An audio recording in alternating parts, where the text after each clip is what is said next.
the fruit of faith, that fame spread far and wide. With hearts of joy, we sing of peace, stand firm in truth and honesty. Gold and white for excellence, academics with godliness, building leaders, all in faith for all endeavors. The future holds, forward we go in good faith. God is our help, our guide, we shall never fail. Forward we go in good faith. God is our help, our guide, we shall never fail. Amen.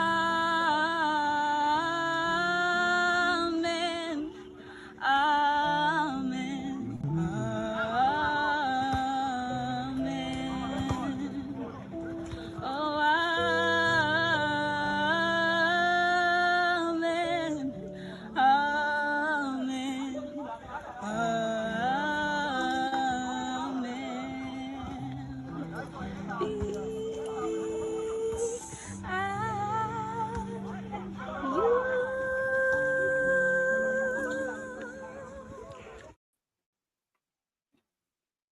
Okay. Good evening, everyone. This is 5:02. We are beginning our train session now. Welcome everybody to the first session of the train for today.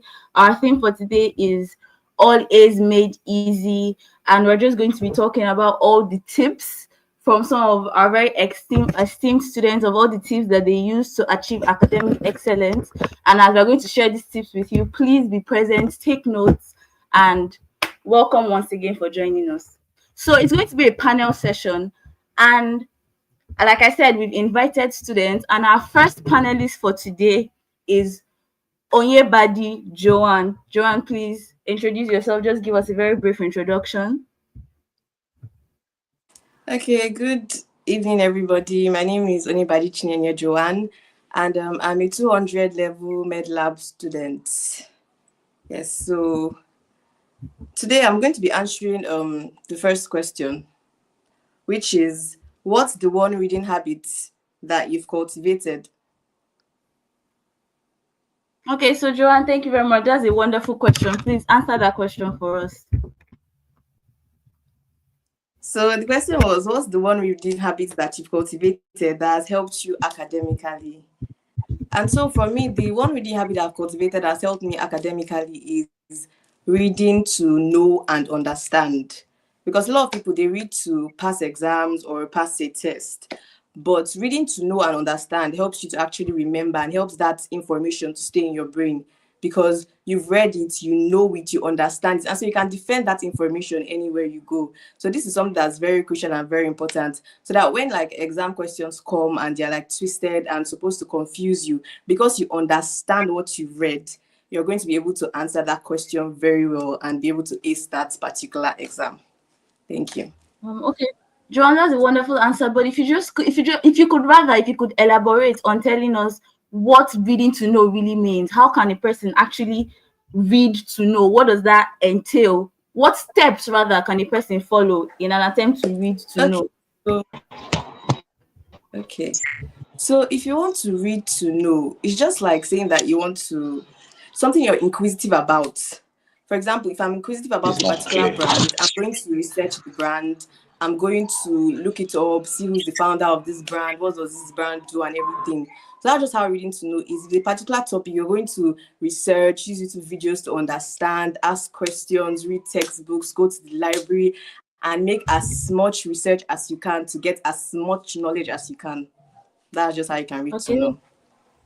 That's a wonderful answer. Thank you so much, Joanne. So our next panelist for today is actually the esteemed David Okwe. So please, David, if you can. Okay, so David is having a slight network issue. God's love is going to have to take this question. God's love, thank you so much. Welcome. Can you just give us a brief introduction?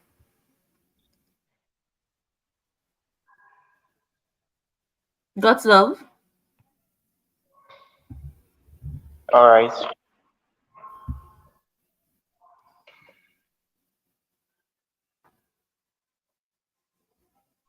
God's love, are Thank you you very here? much.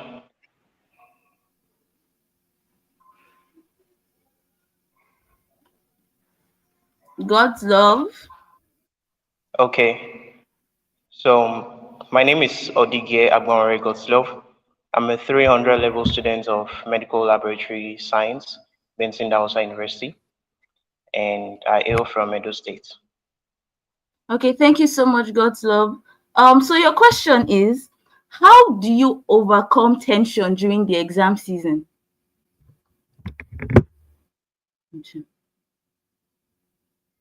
Um, God's love network has been lost again, unfortunately. So we'll just have to. I think maybe because God's love is not here and our esteemed Joanne is here, I think she should just take this question for us.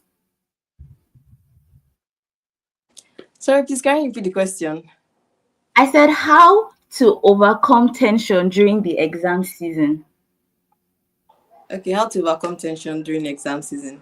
So first of all, I just want you to understand that being tense is very normal because like it happens to the best of us. So there are just ways for you to actually, like say, get past it, right, and be able to work with it the way it is. So first of all, you have to understand what is making you tense. You're either tense because you're not prepared, or you're just tense because you've never just written that kind of exam before. And so if you're tense because you're not prepared, please be very, very prepared for the exam. Try to be as much as prepared as possible. Attend your classes that are very necessary. Read your books. Search for materials. Do watch YouTube videos and everything. That's one way for you to overcome tension during exam season. And then the second way to overcome tension is actually to pray about it honestly, because with God all things are possible, and just praying about it just helps you just ease off that burden, knowing that I'm not writing this exam on my own. God is actually here to help me. I'm not writing this exam due to my own knowledge. It's actually God's grace that's actually going to help me to actually pass this exam, and that way you're going to actually be able to write your exams with ease. Thank you. Okay, thank you very much, Joanne. That was a wonderful answer. And guys, before we move on, there's a short announcement. Attendance will happen randomly. Please calm down. When it is time for the attendance, I will make that time known and everybody can sign the attendance. So let everybody please calm down. Attendance will be made randomly. Thank you very much. Okay, so one of our panelists is back. David, if you can please just introduce yourself before we move on to the questions. Good evening. My name is David, 200 level med. Okay, thank you so much, David. David is a 200 level MedLab student. And your question is, if a person struggled academically in previous semesters, what methods do you think they can use to boost their academic performance? Firstly, I would say that the fact that you do too well is not a sign.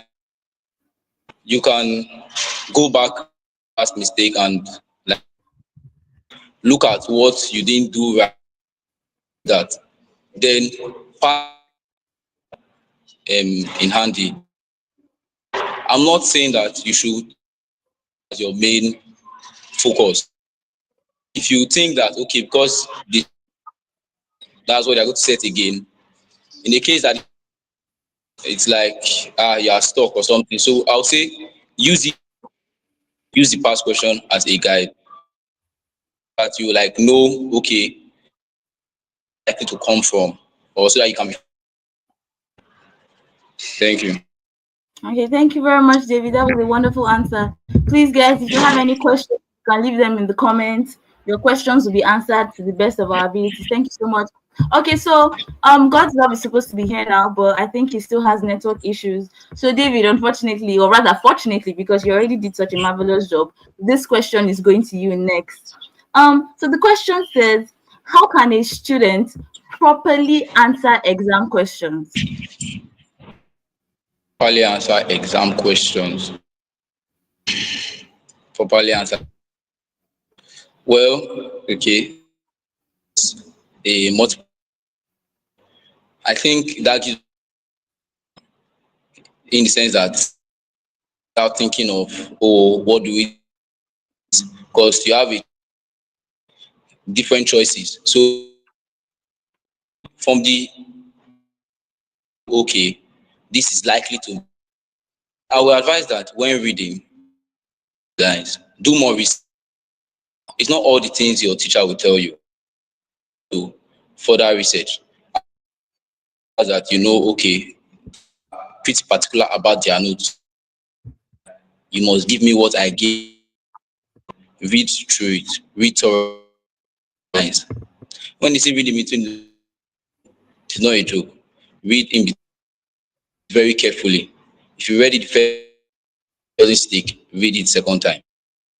When answering it, I say it's the ones you know.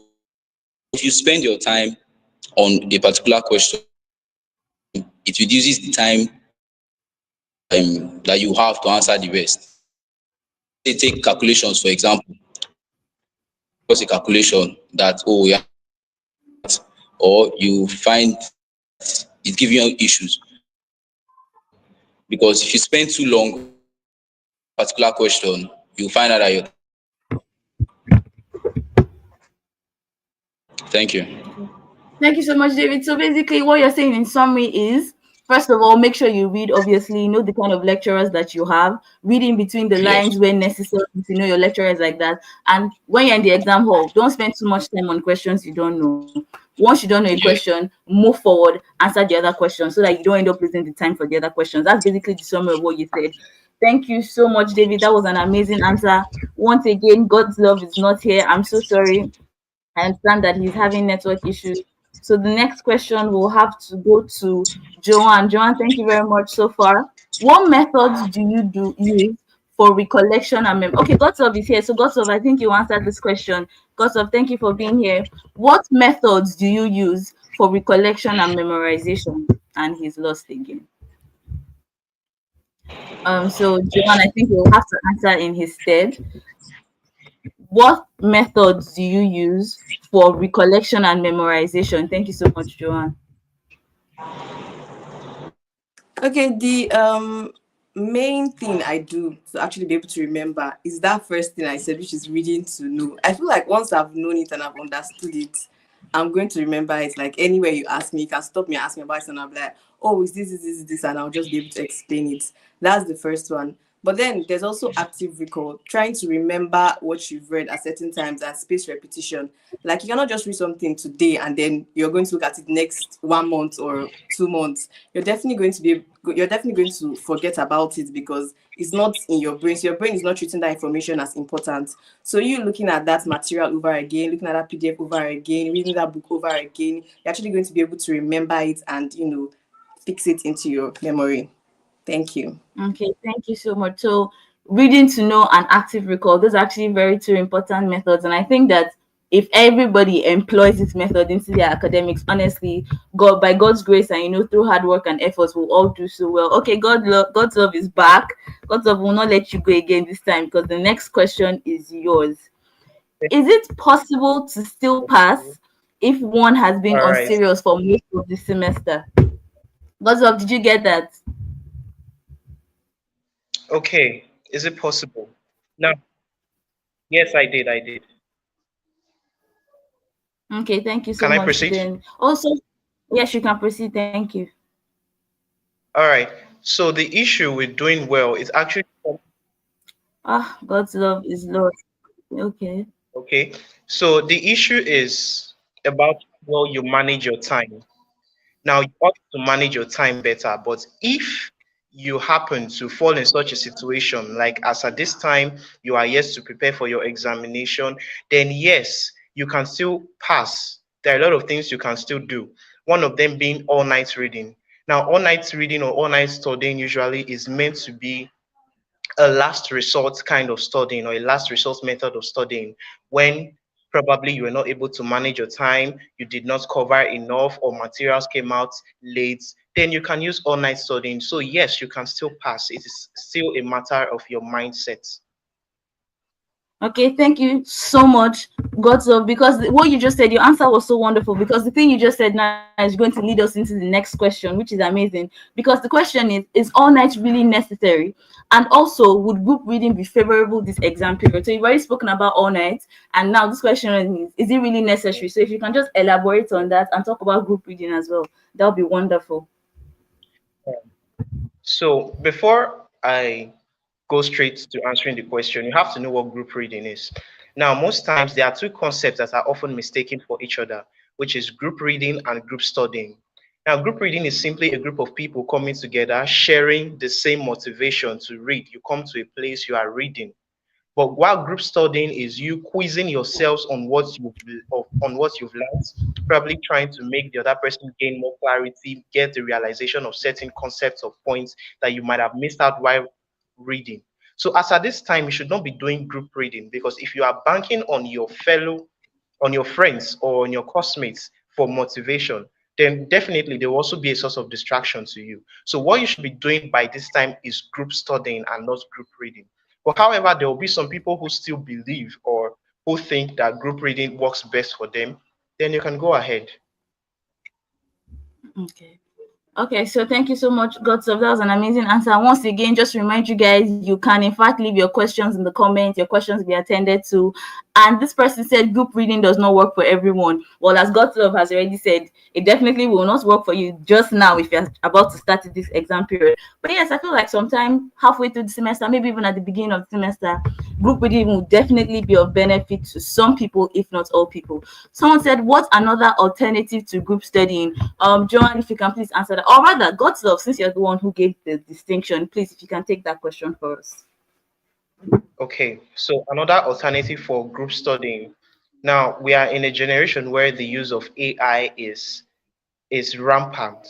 So you have to use the edge. There are a lot of advantages. This is one of it. So there are sites where you can actually send in your handouts. You send in your handout, send in a material or a topic, and then this AI is able to generate questions, generate quizzes. This is what you should be doing. You should be able to use it for that. And also, for some people, there are issues or there are cases of past questions being available. You can decide to do that after reading, probably take some time off, go do something else. Let's see if you are able to retain it even after being distracted or after doing something else. Then you come back, try and answer these past questions. It doesn't necessarily have to be with a group of people. You can do it on your own. Okay, thank you so much, Godslove. That's wonderful. Okay, so this person said group reading is actually helpful, especially when everyone has read and we're all revising together. So Godslove, do you agree with that idea? So yes, what this person just mentioned now is what we call group studying. You've all read, and Okay. now you are coming to revise, coming to get clarity on concepts, trying to draw those points that have been hidden between the lines. Let's see if you actually got that. That is group studying. So yes, group studying is helpful. Okay, that's wonderful. Okay, thank you so much, Godslove. So Godslove has basically told us that there's a distinction between group studying and group reading. Reading is basically when a group of people with like minds just come together and then they study individually because they intend to motivate each other. While studying is the active process where these people have intended to come together, ask questions, help boost each other academically. And Godslove is saying in this period, group studying might not be the best for you, but if you have any online methods, you should employ those, and that you can still read with your friends, but make sure you are reading individually. That is the most important part. So Ruth says only encouraging people to read might not solve the whole issue. We should try to give practical examples. Many people procrastinate a lot. Okay, this is a wonderful question. And then I think I will take this question because I personally used to really deal with procrastination. And one thing I've learned to deal with procrastination is setting little timers for myself. For example, if I intend to finish a topic in 3 hours, I will set a 3 hour timer for myself.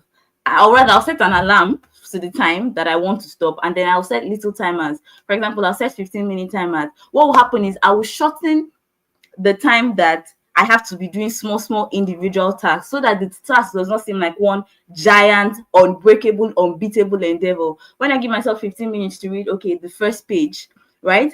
It feels like I have a little task to overcome. I'll read the first page, and then my timer will go off. I'll set another timer for 15 minutes. I'll read the next page. And then I tell myself, if I don't do this thing now, I can never do it again. I built up some sort of urgency in myself in an attempt to, because I know myself, if I lie down on my bed when I'm supposed to be doing this one thing, I will probably get distracted by other things and not end up doing things. So I build up a sense of urgency in myself. If I'm supposed to be in class, I will not let myself do anything else, because I've convinced myself that if I don't go to class at this exact moment in time, the whole world will catch on fire. And it has really helped, because if you give yourself that sense of urgency, everything else seems so important. So you have to start doing the very important things so that you don't find yourself slacking. And then I set the little timers, like I said, so that I'm taking the very voluminous task and made it into smaller tasks that I can achieve, or that are achievable within smaller periods of time. Thank you so much. But if anybody else has a suggestion, please, any of our panelists can definitely bring any suggestions up as to how to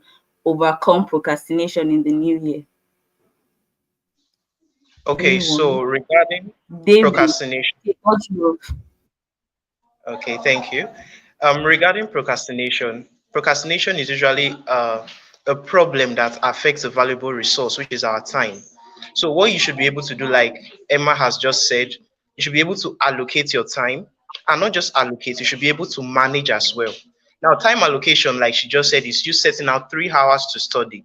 Time management is you effectively using that time to make sure that, okay, if you put your mind into it that you're going to finish 3 chapters within a particular study period, then those 3 chapters ought to be finished. That is time management. So it's not just enough to say, okay, I'm setting out these 3 hours to read.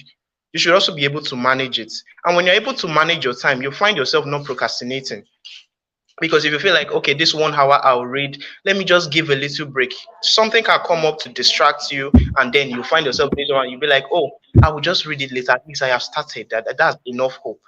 So you should be able to allocate and manage time effectively. They should work together.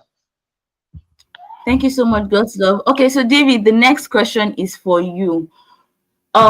What if you do group reading and still fail your exams? That's a very important question. I know some people are experiencing that Oh, problem. well, okay. If you do group exams, first, what's group reading? Group of people with the same motivation, read same. That's a key word there. If you come and you like a bunch of, and you guys are like you're doing group, but you guys are not with the zeal to read, it won't work. So you have to, you know your friends who you can read with. No, just read with everybody. It doesn't work. Has the same motivation as you. The truth is that there are people who don't really need to read. So I had a friend like that, 100 level to pass. So you can't be reading with someone like group reading. It won't work. Since he already knows himself and be class or something, so he will know much effort, and eventually you slept off in class, or one that catches it immediately as it's saying it. If you're saying, you probably even notice, or you see that they are not enough to meet what to meet up. So to read with, know and know the fact that your, let's say all of them are going for all night, and you know that you are one that all night won't work for. Don't join them. Don't join. Rest. So know people you read with, if they have you, and if their time of reading. Thank you. Thank you so much, JV. That was a wonderful response. Okay, so the next question goes to Joanne. Joanne, the question is, what do you believe the perfect time for studying is? And then as a backup question, please answer this. How do we read online? So you have 2 questions. What do you believe the perfect time for studying is? And how do we read online?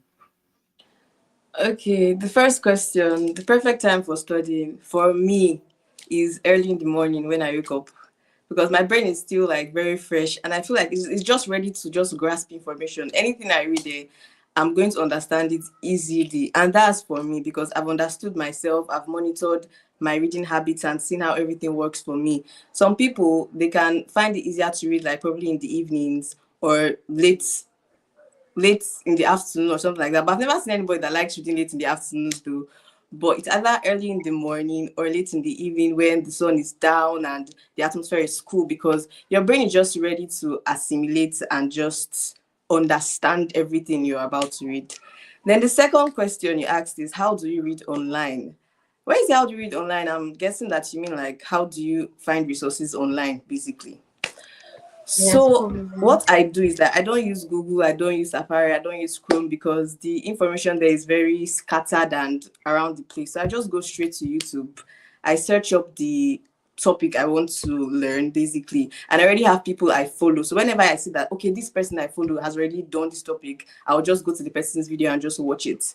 So I go to the place. I'm a science student. I'm medical laboratory science. So for example, if I want to read histopathology, I want to read gluconeogenesis or glycolysis, I'll just go to YouTube and just write glycolysis made easy or glycolysis explained or glycolysis biochemistry, and then you just like a ton of videos that have explanations, and then you can just choose from all the videos that you've been given the particular one that you want to watch. Thank you. Okay. Thank you so much, Joanne. That was a wonderful response. David, this next question is for you. The question is how to answer MCQ exams. I think and you've already answered something similar. So if you can really Yeah. specify on MCQs this time, that would be wonderful. And like I said, MCQ, multi-choice of Yes, options. So question. I would say it's narrowed down. It's prevents you from thinking. Because if it was in the case of a theory, you like start cracking your head and everything. Choice. And try and narrow it down so that flows with the topic. I'm saying now, if you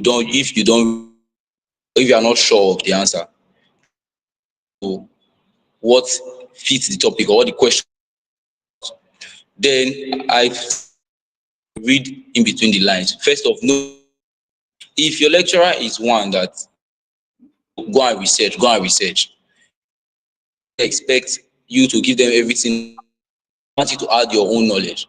So, like they have said, there's YouTube, AI, there are different things why need.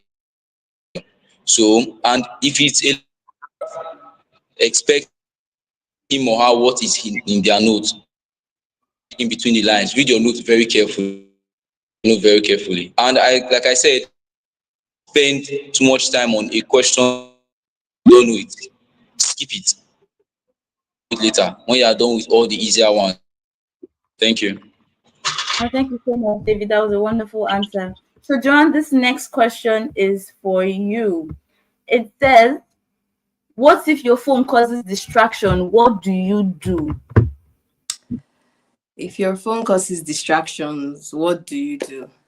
So I think 2 to 3 ways I help myself to just eliminate my phone when it comes to distraction. The first one is to remove the phone from wherever I am.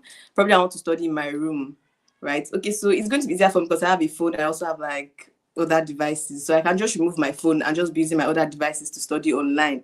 It's going to be very easy for me because my social media is not really on that device I'm going to be using. All I have is just like my schoolwork, and so it forces me to concentrate. So that's the first one. The second one is to like just don't put your phone on do not disturb so that nobody's disturbing you. Turn off your data, and even if your data is on and your phone is on do not disturb, you're receiving text messages, but you're not going to be able to see that, oh, I'm receiving text messages. So even if you're reading with your phone, you're going to be able to concentrate on what you're doing on your phone. But if you're not reading on your phone, your phone does not area at all. So that's move your phone from wherever you're going to be studying. If you're going to be studying in your room, put the phone in the parlor. If you're going to study in the parlor, put the phone in the room.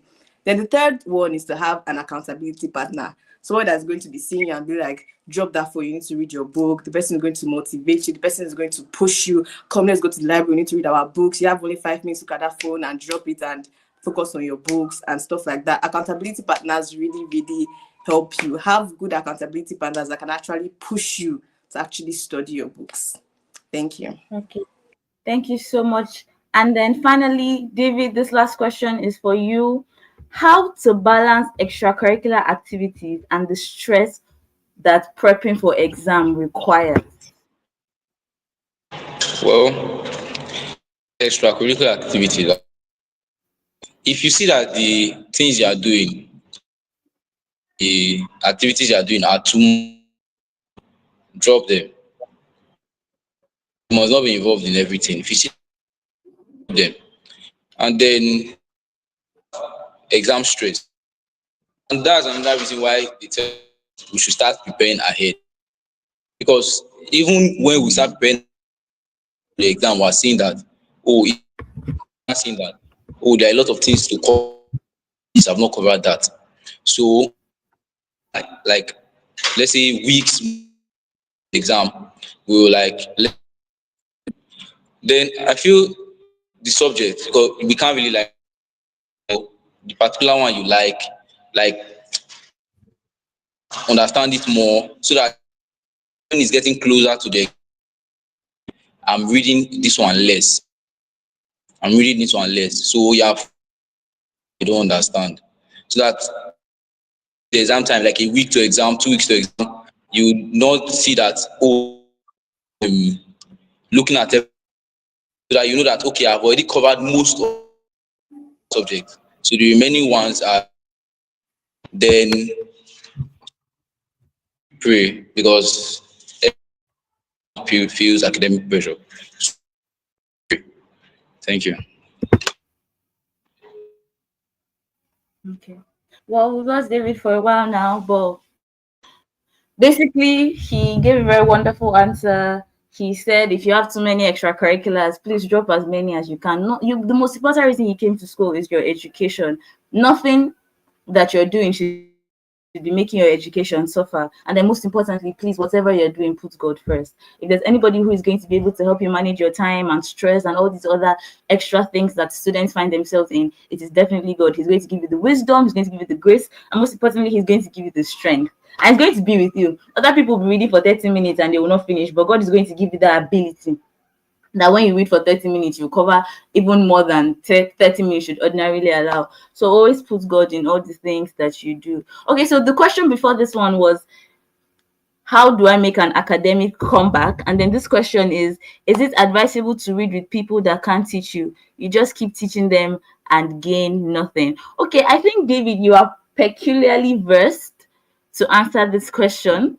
So I think David should take this particular question for us about teaching people and then not necessarily gaining anything in return from them. For my point, possible, because teach you, that shouldn't really be a problem. In teaching them, your understanding is better. As you are teaching people, you're understanding what you're teaching. So even if they can't teach other things, I won't say that you should blame them, because there is no everybody that can teach. It's a gift in a way. Person can know it very well, can't really teach it. That you can teach it, you should be thankful. As you are teaching it, there's no gain more knowledge than what, because there are some things that as you're teaching, you now see that it actually is, and like that. You see, if they can't teach you, there's no need to look for someone that can. They obviously, so the fact that this person can't stop teaching them, look, it means people that can't teach won't be able to learn. And so if you see that you can teach this, then you will learn more. Teaching can't teach you, look for someone that, I didn't say cut those people off, but look, make our time so that you can be a different person that can. Okay, that was wonderful. So, thank you so much, David. David basically said just because the people that you're teaching don't teach you in return does not necessarily make them bad people. Some people don't have the gift that you have, and it's important that you understand that this is a gift that you were given, and that is you should use this gift to help other people. But the fact that the person who you're teaching is not teaching you does not mean that you yourself cannot be taught. That means you should find another person who also has this gift, so that they can teach you, and then everybody just pays forward what they've been given. If you have a gift, you have the ability, you have the knowledge, please use it as much as you can for as many people as you can. And then you yourself in return, don't be shy. That your one classmate that also teaches people, that is also intelligent, or that one senior, please meet them. They can help you. They'll probably also be willing to help you in the way that you're willing to help others. Thank you so much. Okay, so God's love, this next question is for you. We've already seen the question on the screen. The question is, how do I make an academic comeback? I think we've already answered similar questions, but I just want to emphasize on this one thing. I want you to hit the nail on the head finally. Okay, so for academic comeback, it's important to realize that academic comeback is not a day job. It's not something that starts with 1 day's work. Of course, it starts with 1 day's work, but it's not something you can just accomplish in 1 day. So it does not exactly mean that academic comeback is a difficult stuff. Now, academic comeback can start with your mindset. You have to plan towards it. It doesn't happen in 1 day, but it can start in 1 day. So you plan towards it, address patterns that you've seen that in previous times they've drawn you behind. And of course, most people that are always looking to academic comeback, they've made that decision before and then they fell back towards it. Identify those things that made you fall back. Could it be your daily routine? Could it be that you were not managing your time well? Now, address these issues because the first solution to a problem is identifying that that issue is a problem itself. So when you identify these patterns, you can come up with strategies. That is why this session is here. Everybody is bringing out their own perspective, their strategies. You find what works best for you and begin to work towards it. With that, you can gradually achieve your academic comeback. And also, do not be harsh with yourself when it comes to academic comeback. You are a C student, you are coming up and you are a B student, but you are not yet satisfied. You want to be an A student. There is progress already. You are gradually getting there. So be consistent with whatever strategy that you decide to take on in order to fully get your academic comeback. Okay, thank you so much, Godslove. That was an amazing question. That was an amazing response, sorry. Okay, so this question, Praise says, I have a problem. Lately, I've not really sat down to read, and I can't seem to manage my time, and night reading doesn't really help me much. What can I do? Okay, so, I think that, like I've told David, I'm peculiarly versed to answer this question, but I think I want Joanne to also give me a little input. So, but before Joanne comes on, I'll just say this. Then stop the things during the day that you're doing that are taking your time. You have classes, I'm assuming, from 8 a.m. to 5 p.m. That is the only time that you are obligated to be doing anything else. Obviously, you might have other school activities that are compulsory, like CEL and TFI and all those things, but that is only Monday, Wednesday, and Friday. And even then, you have in the afternoon, you have a short break period, and I'm sure that it is not every single class that you have. The goal is every single little free time that you have in the day, maximize it. Don't tell yourself, oh, okay, this is just a 1 hour free period. I'm going to have a class the next 1 hour. I can't be bothered. Pick up your pen, pick up your notes, and maximize that time. Maximize as much time as you have. And then I think the solution to your problem will also be trying to build discipline. Because as a student, you should be able to read in the night. If not late in the night, like Joanne said, in the morning when you wake up, try waking up earlier so that you have more time during the day to read. But you have to maximize all the time that you have, because as a student, that's the only time you have. That's the only thing you can do. So Joanne, I just want you to throw more light on this and how to basically manage your time as somebody who may not be able to read in the night. Okay, so Emma, our uncle here, has already said everything that needs to be said. You can't read in the night, read in the morning. You can't read in the morning, read in the afternoon. And you can manage your time. That's where accountability partner also comes into play again. Because that person is going to be, let's say, it's going to be your check and balance to the things that you're doing. Because what are you actually doing with your time that you can manage it? Are you using your time to attend classes? Are you using your time to play? Are you using your time to do social media? Because sometimes people feel like, I don't have time. But then they spend about 3 to 4, 5 hours scrolling through Instagram, TikTok, YouTube, and all of that.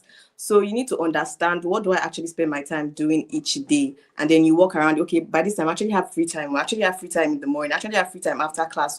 And then you maximize that time. Thank you. Thank you so much, Joanne. That was a wonderful question. Okay, so Favor Odiase says, how do I find the right people to read with, having the same goal? Okay, so God's love was the person who really educated us on group reading and group studying. So I think God's love is the person who's going to take this question. Thank you so much, God's love. What do you have to say? Okay, so the question is, how do you find the right people to read with? First of all, you have to know if you are reading for a particular course or a subject, know the people who have strengths in that subject. That is one. Two, know the people who are willing to read with others. Because there are some people who can be good at a subject, but they don't know how to read with others. They feel like you rather be a distraction to them than them actually helping you. So you have to find these people that they are willing to put you through, that when you are reading, they can also motivate you, and they are good at that subject. And also, you should make personal efforts as well to be willing to learn. Now, while you might not always find persons, you can also find materials online. You can decide to go through YouTube, find videos that can educate you more, that can teach you more. And also, do not depend on just one person. You can learn from three persons because there are three different perspectives, and then you can find the one that is easier for you to understand. There is the one that you can easily remember. Somebody can teach using mnemonics, somebody can be able to code it for you, and then somebody might just give you extra details that when you remember those details, it throws you back to the main points. So you should be able to, using these factors, you should be able to find the persons that work best with you, because everybody is different, and even the people that you are looking for, they have their own interests, their own characteristics, and all. So yes. Thank you so much, God. So that was a wonderful answer. And I think you okay, so the next question is, what's the best method to take when you start reading late and exams are just around the corner? David, please take this question for us. Thank you so much. The best method to take late. Hmm. Personally, I would say this style is one that advantage or gives you disadvantage. Style, I like it because your time for reading. You can read at any time. I don't have a specific time. Once I know that, oh, I'm tired, stress myself any more than that. Because I know that once I start reading, nothing is going to enter. I've wasted my time. Your reading time and your reading. So, like, I have a note with me. So it's like summarizing what I or something like that. And still pay as much attention as you can to your classes. You know that you usually sleep a lot, more in the night, so it won't really waste time. And if you know you don't listen before, try and listen. Maybe the people you see, try and like when you sit down in a different position, so you can play with them. So no, your reading, then you can still look for someone that to teach you because even you can still go look for someone that knows him more to teach. Thank you. Thank you so much, David. That was a wonderful response.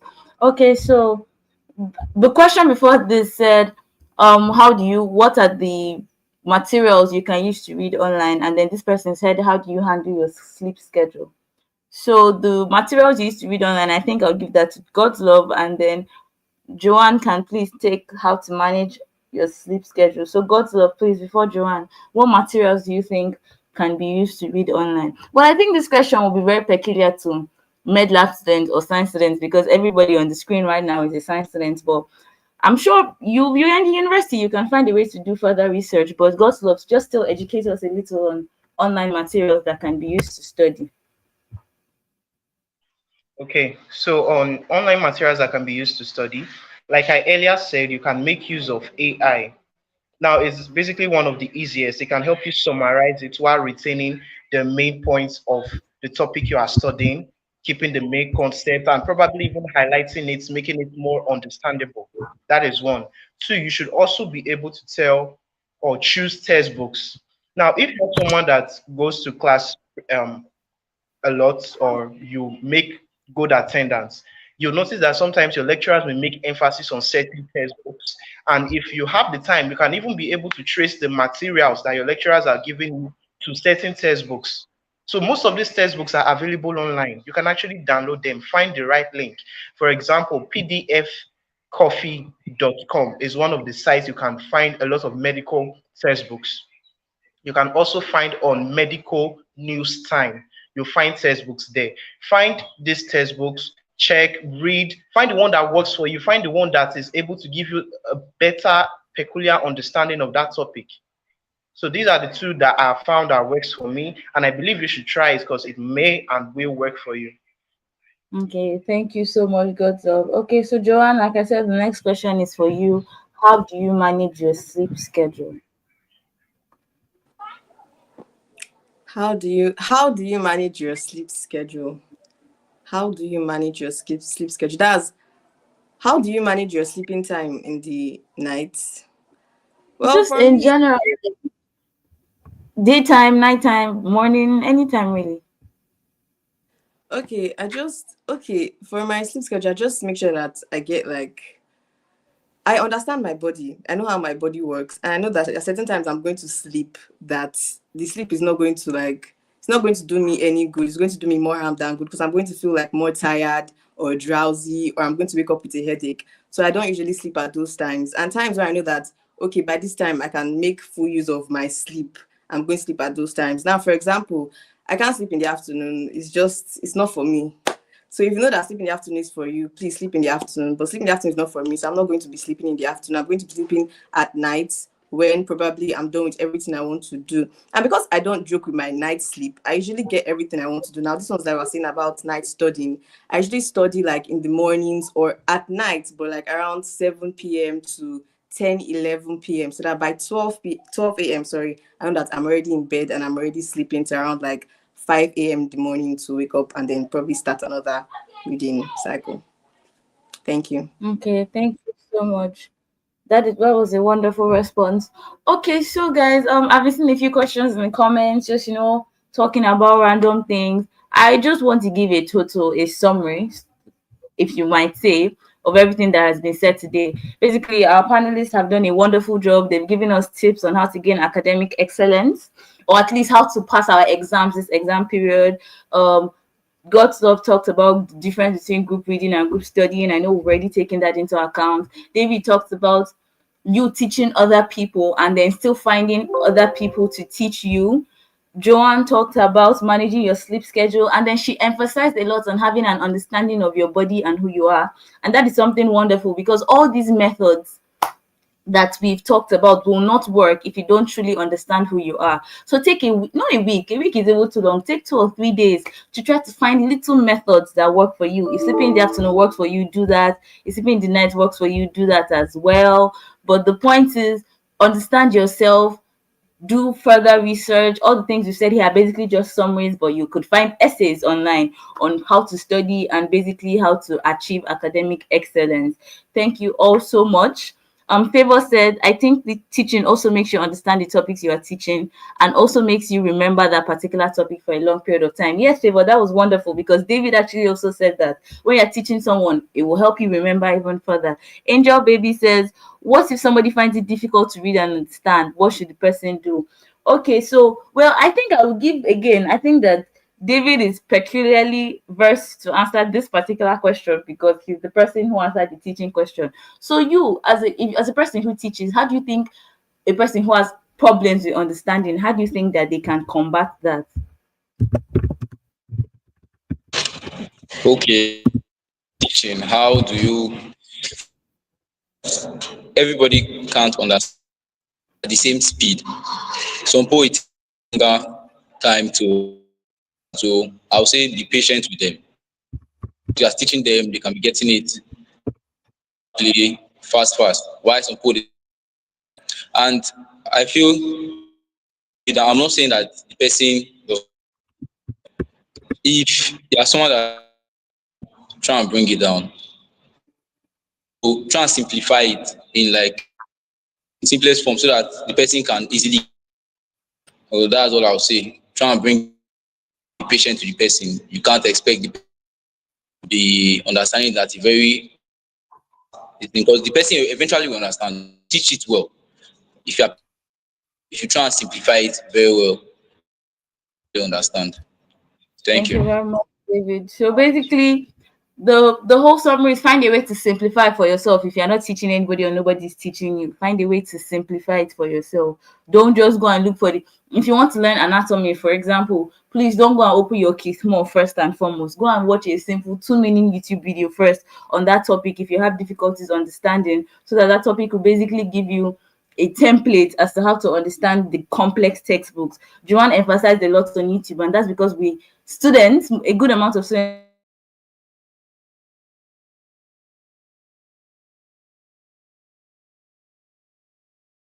who have achieved that is use as many materials as you can to help understanding. Okay, so God's love, you talked about websites. Please, can you just like list the websites out again so that people can take them into account and write them down?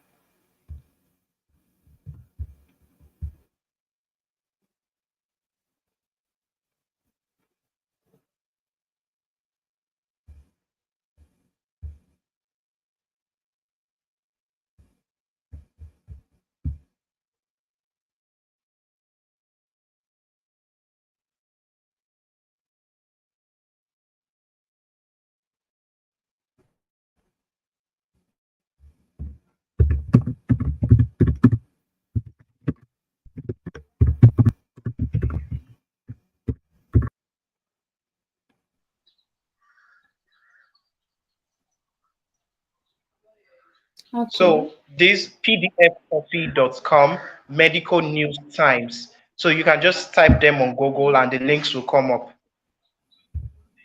Okay. Thank you so much, God's love. That was wonderful. That was an amazing response. I hope everybody was able to take that into account. If not, just do research. What websites can I use online to study? That's what the internet is, an amazing thing. So many resources are made available to you, even when you don't know what the resources are. So just go to Google and type, I'm a law student. I need to study online. What are the websites available to law students? And a whole bunch of things. And then you find the one that works for you. God self has given us examples of things that work for him. But like Joanne said, understand yourself, know what works for you best. So try as many as you can. Give yourself a few hours a day to study online. Perfectly for you. Thank you so much once again, guys, for logging in.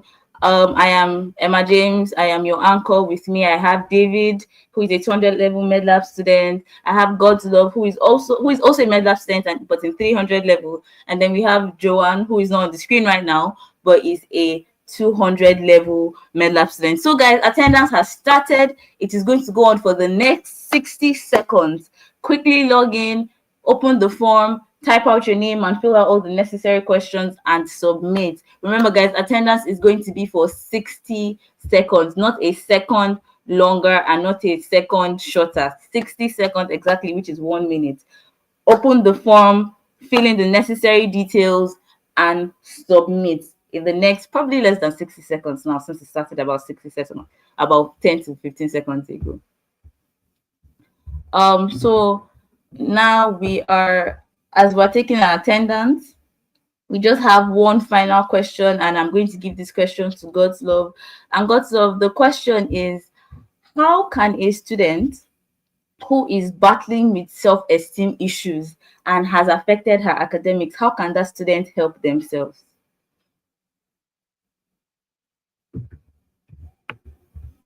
Okay.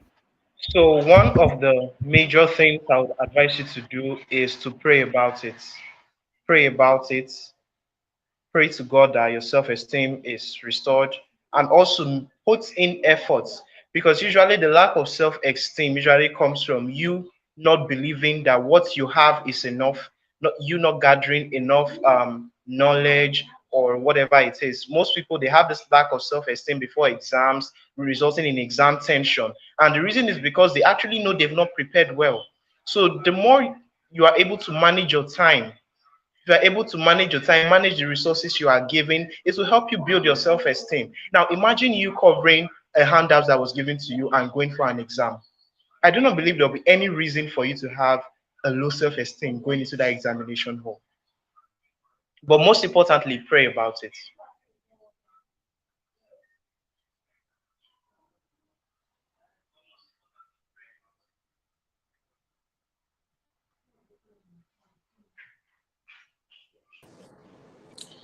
All right, Okay. there was a breaking transmission. Emma had to go, so I'm replacing her.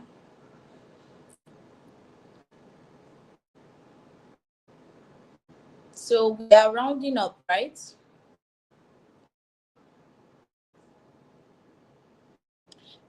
We are about to round up as at now. So thank you guys, thank you wonderful speakers for coming. We are on the first session, which was for the 100 and 200 level students, and we're about to start the session for the 300 and 400 level students. Thank you to our wonderful speakers, David. Thank you, Goslov. Thank you, Joanne. It was wonderful having you here. Thank you so much. So please, if you missed the attendance for the first session, you can stick around and sign when the link opens for the second session. The first session was for 100 and 200 level students, and the second session is going to be for 300 and 400 level students. And we're going to have our own speakers joining us. So, right about now, we're going to start with the anthem.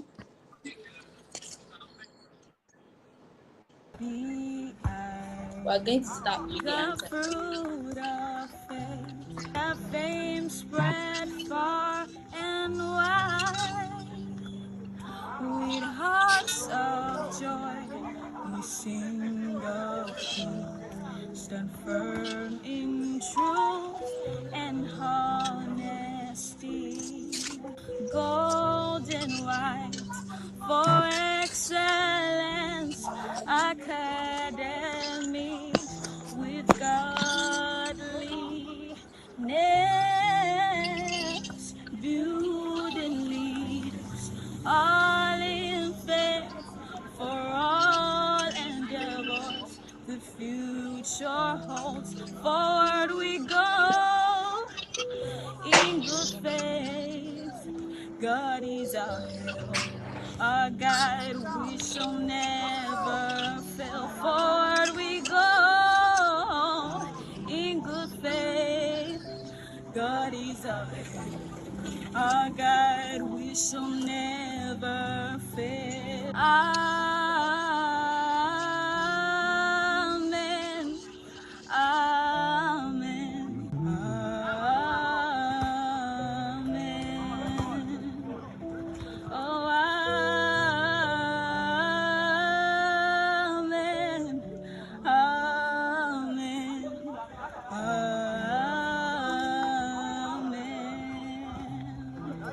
Be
All right, sorry for that breaking transmission. We are moving forward now. Thank you and welcome, our wonderful speakers. I'm just going to take brief introductions from you guys. So, Shalom and John, I'd like to hear from you. Just tell us your name, your full name, your department, yes, and anything about yourself you'd like to share. Go. Let's start from Shalom, please.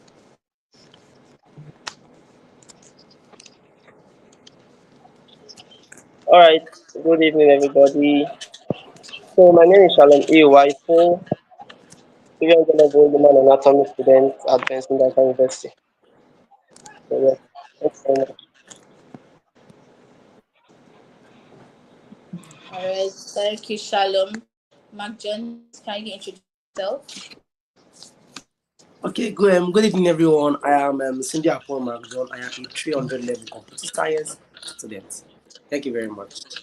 All right, let's hear from David.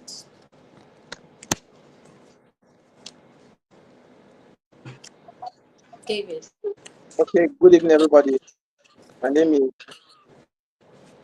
my name is David Monka. You are a 300 level medical laboratory science student.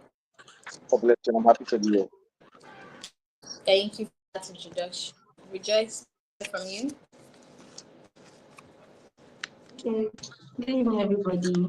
My name is Samuel Rejoice, and I am a 300 level anatomy student.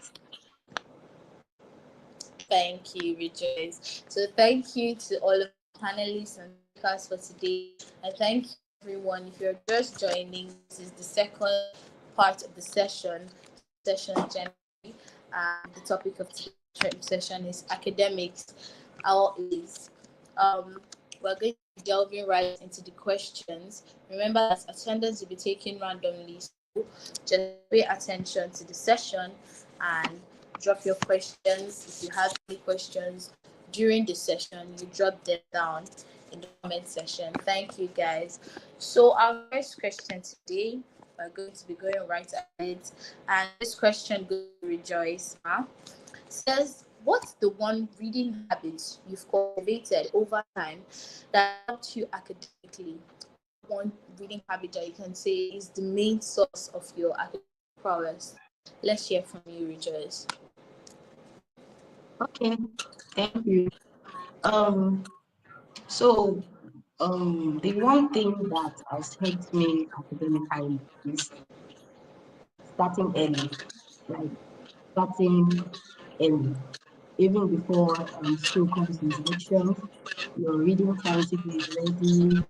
You're already reading ahead of the lectures if you have materials, and setting goals, being a plan, organized,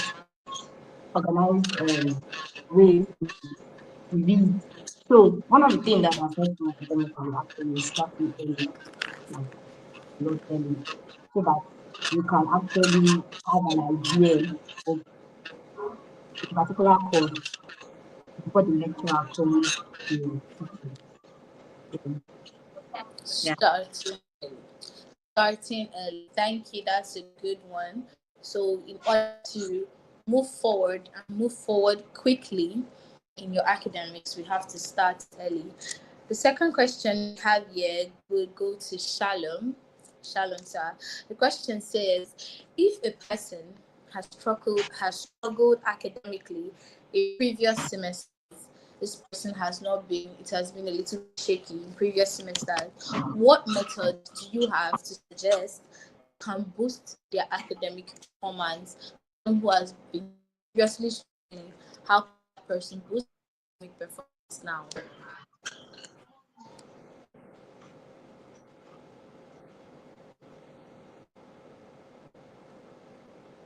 Shalom, the question's for you. Okay, please can you come again? I didn't hear you clearly. Okay, I said that if a person has been struggling academically in previous semesters, what method do you suggest they can use to boost their academic performance? Okay, that's very understandable. So I believe everyone can hear me. So basically just to be brief about the answer. When you've noticed that you've been struggling for past semester, you are trying to get back on your feet this semester. It what you should do first of all is that you need to identify what has been distracting you, what has been making you perform poorly in your previous semesters. Because if you don't identify those things, then even this semester you end up still performing poorly, and also the next semester. So the first thing is to identify those things that distracted you or took away your focus that led to your low grades, and then you have to address them. If it is friends, that talk about distraction, you know how to cut them off or how to reduce the competition. If it's that it's time management, you do know how to manage your time where you were found in someone else's plan that day instead of your own plan. To find how you manage yourself in time. And basically the first step is just to know what distracted you. What is the cause? What made you to perform poorly the other semesters? Then you address it so that you won't make those same mistakes this semester. I think I'll just end there. All right, thank you, Shalom. So it's time management, and being intentional about studying since you have been struggling. Okay, the third question I have here will go to Mark John. Hello, Mark John. Yeah, good evening. Good evening. So the question you have here says, how do we overcome tension during the exam season? You know, it's exam fast approaching, tension is high, people are planning their academic comeback, and how do we overcome this tension during this season? I feel tension is inevitable. Like, especially when it comes to exam periods, you must have that tension. I feel that if you don't have that tension, then it's not exam I'm talking about. Like, I don't know how the medical students have their exams, but our own side, our exams, even though our courses are not up to like the like how we say it now, the routine engineering, medicine, nursing, and all, we still have tension as computer science students. So the way for you to overcome tension, I feel is the best for you is by just occupying your mind with the positives of the exams. The reason why tension comes is we are saying, what if I fail? What if I don't do this? What if I don't do that? What if I'm not able to cover up? What if? And all those what if can make you like it can really drown you. You think that okay, you have done so much really, realistically, but because of the what ifs in your mind, you are feeling that okay, you've not done a lot. So my opinion on that question is crowd your mind with the positives instead. Start picking out things that you have done that are positives than the negatives. Get Yeah, I think that's yeah. All right, thank you. Fill your mind with the positive things. Don't think negative. Don't think I will fail. Think positively. And that's the best approach to your exam season. Okay, my next question here goes to Shalom again. Before that, please we just would find a position where you are facing the light, not backing it. That would be very much fantastic. Or you move forward a little. Thank you. So we can see your face. So Shalom, your question here says, how can a student accurately and properly answer exam questions? What is the best approach to answering questions during examination? Okay, so the best approach to national examination question. So I believe since we are in this session for 300 level and 400 level, we are not, there's no one here is answering MCQ or so and stuff like OBJ. Everyone here is dealing with theory, right? So, first of all, if you're talking about answering the right way to answer exam questions, first of all, you first start with preparation. You first start with how do you prepare for the exam. So, in a bid to answer the exam questions, well, if you are not well prepared, then you will not be able to answer the question. So, first of all, you have to be well prepared. So now, let's say you are well prepared. How do you answer the exam questions? Now, I don't know for some other departments, but I know that for medical courses, there are outlines in which to use to answer. Let's say answering an anatomy question, you have an outline, you have the overview, introduction, overview, the relations, diagrams, origin, passing all of those stuff, biology, histology, and all of those things. So there's an outline, there's a step-by-step process that you use to answer. So that's for medical courses. Let's say yours is not in the medical. You are basically just to find out from those who are ahead of you, those who have passed to that level. If you can't meet them, maybe you meet the lecturer. How am I to answer if you're asking me a question that is theoretical? What's the process? Am I to just bring it out straight? Or is there an outline? Is there something you as the lecturer who want us to follow? Right? So it's beginning to you asking a question either to the lecturer or to his senior colleague who you know has literally passed through that, right? So if it's the lecturer you're asking, ask him a specific question. If is there any way that is specific to you that you need us to answer this question, so that we know that while we're reading as if we're going to answer this question immediately. Because a lot of people when they are reading, they just read, and at the end they see a question they cannot answer. The very best that you read in line with your own to answer the question. You must know the process, know the outline, ask the lecturer or ask your senior colleague. So once you're able to do that, you should know how to answer the question in the exam. And please, you must be able to express yourself intelligently. When I say intelligently, I mean with right expression, with the use of right spelling, punctuation, right, and all of that. And they should be spacing, should be eligible, things like that, because no lecturer want to stress themselves looking at, I can't see your handwriting and stuff like that. So you should be very, very eligible, you should be able to present yourself and find out from the lecturer or an other colleague if there's an exact step for this lecturer course that you must take to answer the question to get a good grade. So I believe that answers the question. Thank you, thank you. That was an elaborate answer. Thank you very much, Shalom. What I learned most importantly was that there are outlines that each department or each course lecturers prefer you to use in answering their questions. So if you find out these outlines and you answer intelligently according to them, everything should go according to plan. So I will repeat for clarity purposes. You can drop your questions and academics on the comment section and they will be attended to. Please, we can start dropping questions. Also note that if you miss the attendance for the first session, you take it when we are taking the attendance for this session. So moving forward, the next question goes to David. Hello, David.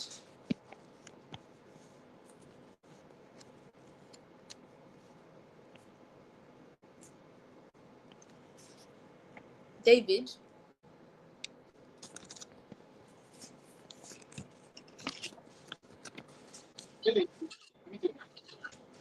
I'm hearing you. I can hear you. All right.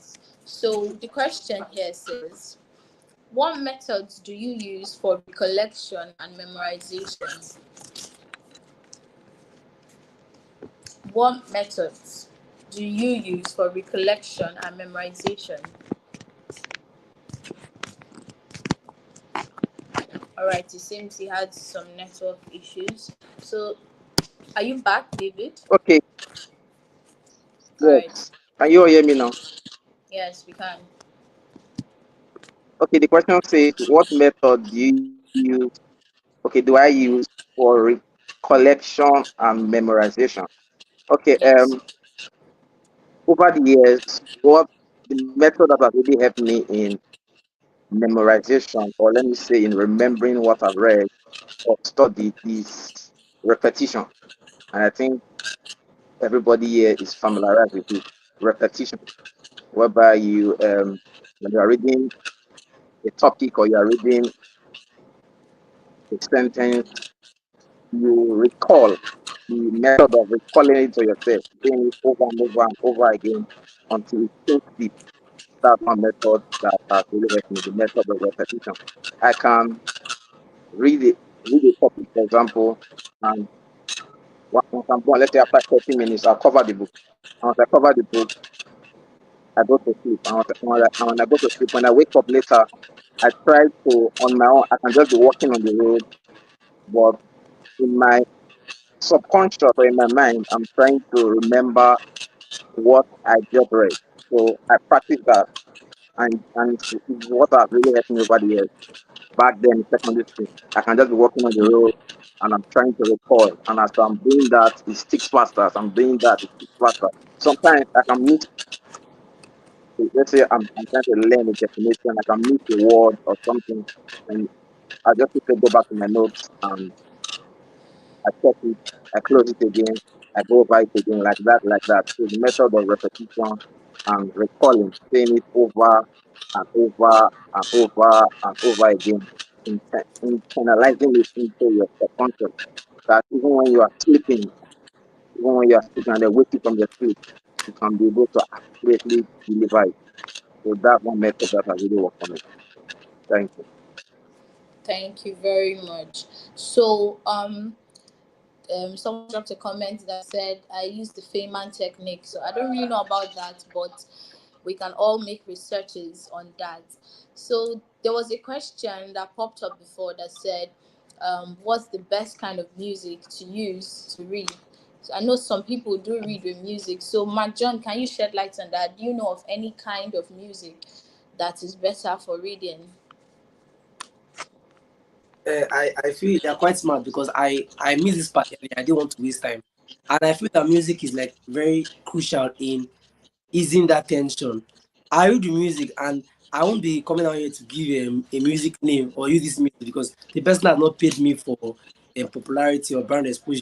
But I feel it's just based on your taste. Like now, me, I use like high life Afrobeats music like to read, and it's very crazy because people are married with me will tell me, Mark John, reduce the volume now. It's too loud now.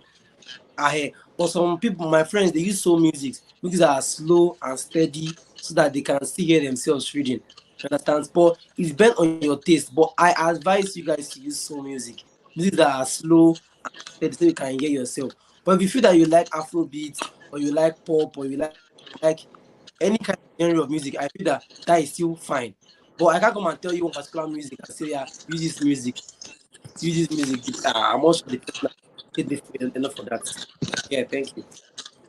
Thank you very much. So, the next question, we're going to David again.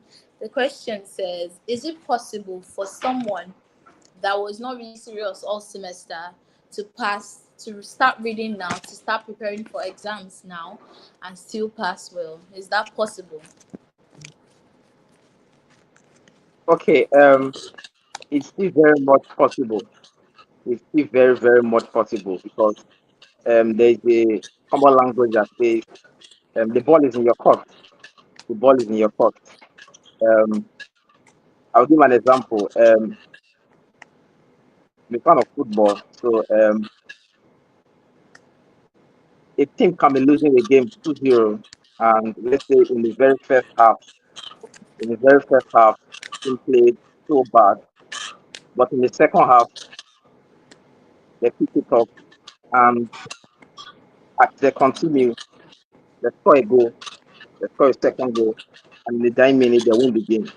So you can see that it's very possible to pass even when you have been on serious in the whole semester. It lies on you. It starts from your mindset.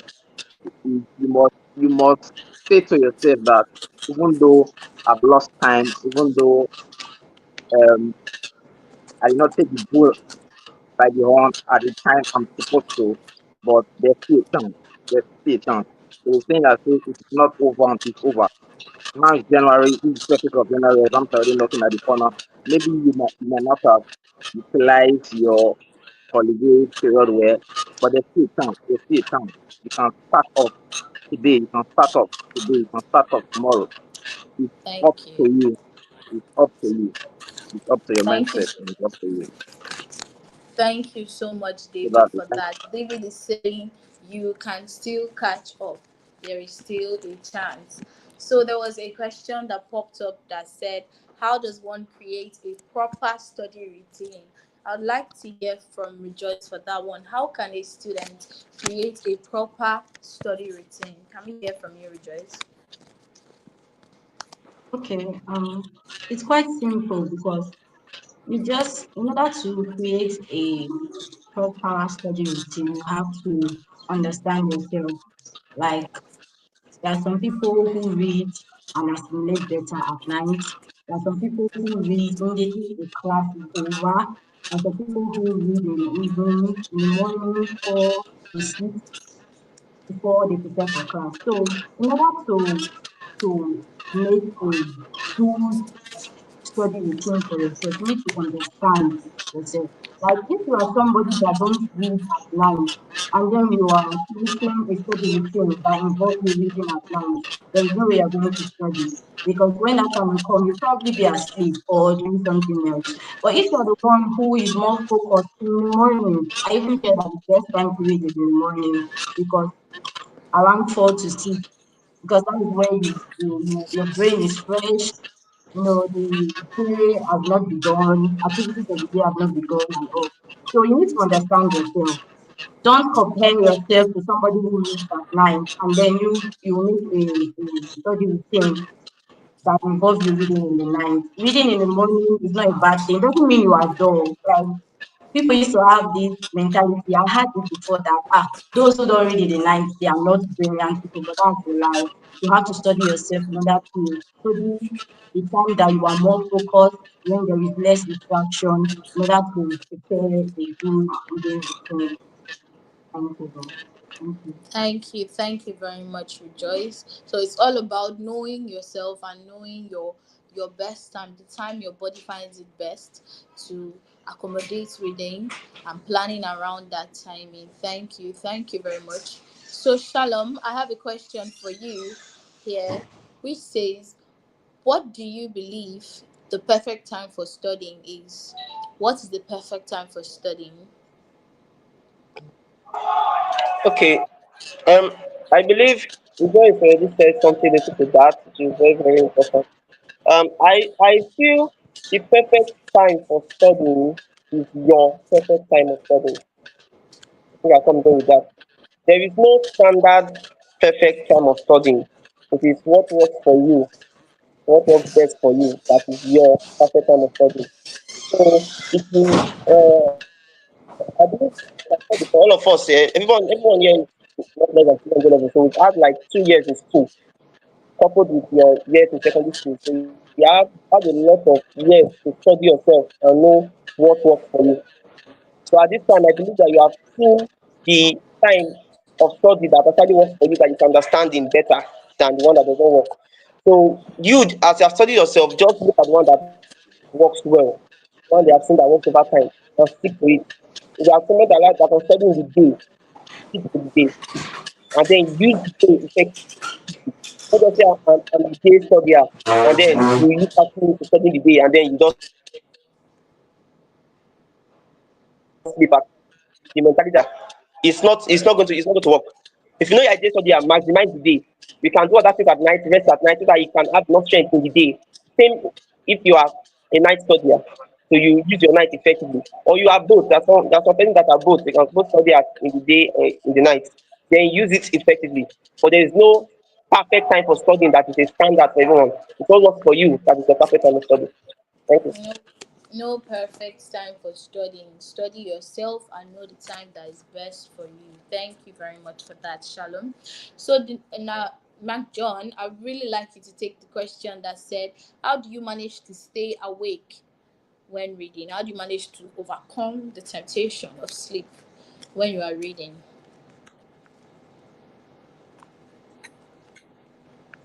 Sleep is I feel staying awake, sleeping, and reading. I feel they all like they're all chain reactions. I feel that it's an urge. It must only come. Especially when it's very, very important in your life.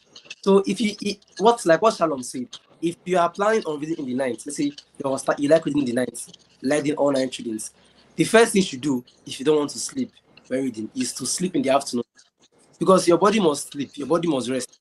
You must rest. So if you know that you're going to read during the night, I advise you to sleep during the afternoon. That is one. You're going to read during the morning, sleep during the night. You're going to read in what do you call it, in the afternoon, sleep during in the morning. When you've done the sleeping part, you can have a partner, accountability partner. Like now, I feel that if you read with your friends, you have friends that are reading with, no matter how much the urge comes, it won't come for all of them at once. And when that person is awake, that person can keep all of us awake and sane. Then lastly is that song that song we spoke on. If you have songs in your ear, songs that are moving your body, like what me I like, when the sleep comes, I can't just put myself back in. So I think that that works. All right, thank you very much. Having an accountability partner or accountability partners. And Mark John is big on using songs. So reading with music is another good way to avoid sleep, according to our speaker, Mark John. Thank you very much for that, Mark John. I would like to add that at times, like for the science students or the medical students, there are sometimes we go at reading marathons, reading for a long period of time. So if you're feeling sleepy, quite sleepy and the urge is very strong, you can place your head on the table and take a short nap or a short rest. You don't have to sleep deep and start dreaming. You just have to rest your head for a little while so you don't have futile efforts trying to read and not understanding. And then when you're back up, you continue from where you stopped. Thank you very much for that again. So, Shalom, I'd like you to answer the question on the screen that says, is it possible to over answer an examination question? Is it possible to do so much when it comes to answering an exam question? Okay. When we want to answer an exam question, I believe that when we look at our exam question, we'll see an instruction, right? There's, especially like I said, this is a theory. If we that's the only time you can actually have an answer. This is a theory exam. So in your theory exam, you will be given an instruction. Some of them says briefly describe.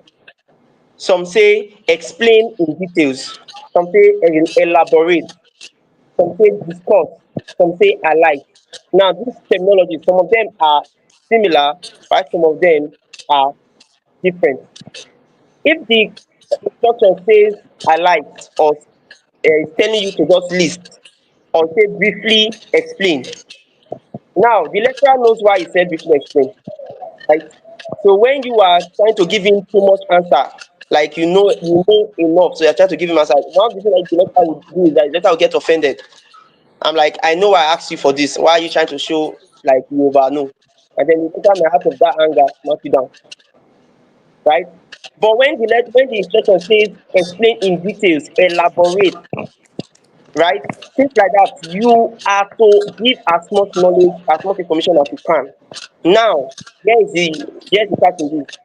When you are trying to give an answer, you know there are a lot of persons that in secondary school they can write two full stop front and back like 4 pages, and then they quickly go through. You are like, this guy, he sabi, and guy they have a point. So you can literally, when you talk about over answering a question, it's in two ways. Either you over answer it correctly or you over answer it out of point. Now, over answering correctly is very, very good if the question says give enough details. The instruction is telling you to give as much details as you can. Let's say in anatomy, and they ask you to discuss the anatomy of the medulla, right? So you are usually going to talk about as much information as you can, because the more information you give, the more mark you get. So in that term, there's not such thing as over answering, because the more you give, the more mark you get. But if you are trying to now answer, you are giving answers that are not in point. You are beating around the bush. You are not giving actual points. You are not using the actual terminologies that for that course. You are not using the actual anatomical terms. You are not using this. You are not using that. You are just beating around the bush. It's definitely not. It's definitely not going to give you any mark. So that's actually over answering. So depending on the instruction you are giving, one, and depending on the kind of mark you get, if you are answering and you are giving the right points, then you get more marks. If you are over answering and you are giving, you are not beating around the bush, then you are definitely part of the getting mark. You may even lose mark in the process. It's possible to over answer a question in a positive light and a negative light. I believe that answers the question. All right, thank you very much, Shalom. So, in answering an exam question, it all depends on the Okay. instructions. When you're asked to highlight, you highlight, and when you're asked to discuss, you discuss. Thank you. So, David, I'd like you to take the question on the screen that says, do you encourage or discourage group studying? What's your take on group studying? Okay. The question says, do you encourage or discourage group studying? First of all, you have to know what works for you. There are some people that group studying works for, and there are some people that group studying do not work for. Personally, for me, group studying has helped me over the years, because when I'm reading with my friends and there's a part of the topic that seems so complex that I don't understand, I can just ask and he explains it to me, and I keep on reading. There's a part he does not understand. So there's that discussion There's that interaction that helps you to gain knowledge faster. Don't forget the saying that says no man is an island. So group studying helps a lot. But there are other people that group studying do not work for them. They feel distracted, or maybe the circle of people that they are studying with is actually taking from them more than it's adding to them. So it's all dependent on you. You need to know what works for you. But for me, but for me, I will encourage group studying. Thank you. Good. uh, with this, I just want you to throw more light on something. Does group study, does it defeat the part of personal reading? Does it take away from personal reading? Should we just focus on only having groups, or we should also read? Okay, it does not take the place of personal reading. Personal reading is actually very, very important. It's actually the most important. But group studying is just for because there are some things that you can read on your own and you may not understand it, you may not grasp it. But just one explanation from someone, a friend, and you grab everything that you have been trying to understand in a while.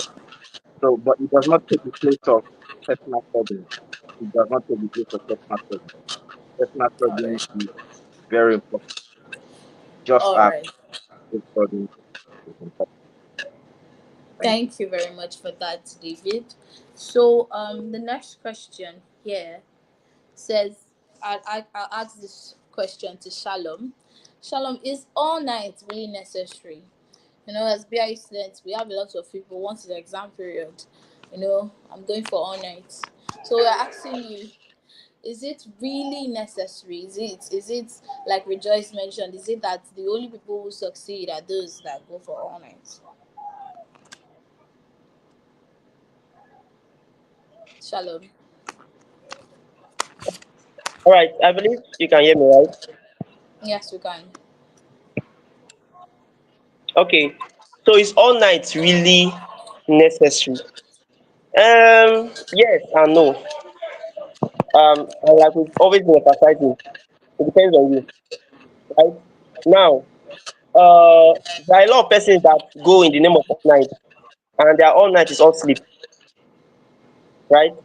So they just have that feeling that okay, if I say I'm going for all night, people look at me like I'm reading. It's not in the saying of I'm going for all night. Is what are you doing in that all night? Are you really reading? For persons, they go for all night from 10 till 4, and they only read 1 hour. That's a waste of your time. You could have slept on your bed rather than sitting on a hard chair or something. Like you come back with body pains and all of that. So if you know that you've tested it 1, 2, 3 times and you find out that anytime you go for all night, either you end up sleeping with your friends or you end up sleeping all through, please don't go for all night. If you can read in your room with your friends in the room, either sounds better, because I know some persons that don't actually come outside to go for all night, they do their all night in the room for like few hours and then they sleep. Probably they read for 3 hours and then they sleep. They really read for that 3 hours. That is better than going for all night and read for only 1 hour and 30 minutes, right? And all night is not really going to be so necessary if you have, like it was said in the other session, all people actually go for all night is when you are not really prepared. It's two ways. You are not fully prepared for the exam, or you are prepared but you just want to gather so much information so that from there you just enter inside the all straight and point out, right? But if you are really prepared and you are confident in what you've done, then most of the time you don't really need all night. Like I said, it's not it's not necessary. It's not so necessary if you have studied so well and you are ready for it. But if you feel you still need to go and you are going to be disciplined to keep to it, then fine. But it's not compulsory that you must go all night. It's not compulsory that you must go all night to get all A's or to get good grades. I think I learned that. Okay. Mark John, do you have anything extra to add for this topic on all night? I don't really know how the other campus actually is, but my campus, Legacy campus, I feel there's a stereotype that if you don't do all night, you're not serious. Type that says that if you don't do all night, you're not serious. And that is a lie. That is a lie. I have this belief that I do all night so that I I can stay up, write my exam, and go and sleep. That was I believe. Because if I go and sleep, so my job I do all that. When I read finish, I can just stay up, come back to the hostel, dress, have my exam, and come and sleep. But you do all that doesn't mean you are serious. Doesn't make you serious. Online is your choice. It's left for you to decide. It's left for the way you feel you can read better. You feel that your roommates might disturb you in the afternoon, or your client might disturb you in the afternoon, you cannot do all night. But you doing all night does not make you be a all A student. No, that's a lie. The time when you do all night, you sleep throughout the whole night, like Shalom said. You can do all night and sleep throughout the whole night. All night is not a must. All night is not necessary. It's there for you as a person. What do you feel is better for you? Do you feel reading all night is what you like doing? Do you feel more comfortable reading like outside? Reading like me, I feel comfortable outside. I read comfortable. I feel that if I read in my hostel, I will sleep. So I go to somewhere that I'm more comfortable with. That if I can't sleep here, my skills will drop. They will video me. They will snap me. So I am already attentive that I can't sleep in the class because you exactly. But my room now, if I stay in my room and read, I can sleep off on the floor. Set. Nobody really cares about that. So all night is left for you as a person, what you choose to do as a person, and it doesn't mean you're serious. It doesn't mean you're not serious. It's just what you want to do as a person. So yeah. Okay, thank you very much for that. I personally believe that people who do all night are those who are searching for academic comeback, or the workload remaining for them is too cumbersome, so they believe they have to stay awake all night. But then, when if I can recall, when I was in 100 level, I used to do what I called all day. So we have the CBT based exams. So after each exam, I'd come out early, write an exam, be among the first sets to write the exam, and then I'd read throughout the day while others are trying to write their exams. I'm reading till about 8 p.m., and then I'll go and sleep throughout the night. So you can do all night, you can do all day, you can do all afternoon. It all just depends on you. Thank you very much for your time, guys. The next question here, I'd like to ask Rejoice that question. The question says, how does one balance extracurricular activities, school stress, exam tension with reading and studying? Rejoice?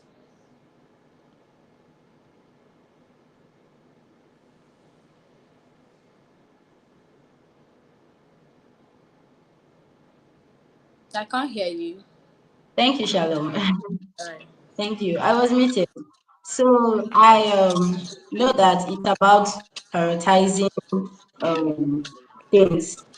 Like if you know that you have an exam, maybe tomorrow you have an anatomy exam, it's wrong for you to spend the time you need to prepare all round up things for that reading for that examination. And you're doing football, you are playing football, or you are jogging. So I think it's more of prioritizing what is most important for you, and also planning. Like when you have an exam to write, I think it's more of planning, like in putting the one that is more important. Because even reading without play or fun still make Jack a dull boy. You have to your first target should be reading about for that examination. Then I think after reading, after writing that examination, then you can go do. So for me, it's prioritizing and also planning and also managing your time. It's very important to manage your time. When you learn about time management, you understand the time to allocate for different activities, including your reading, and also learn to say no. Say no to distractions. Maybe the time you allocated to read, one of your friends will just call you and be like, "Oh, let's go to Yomi's, let's play football and all." So I think learning to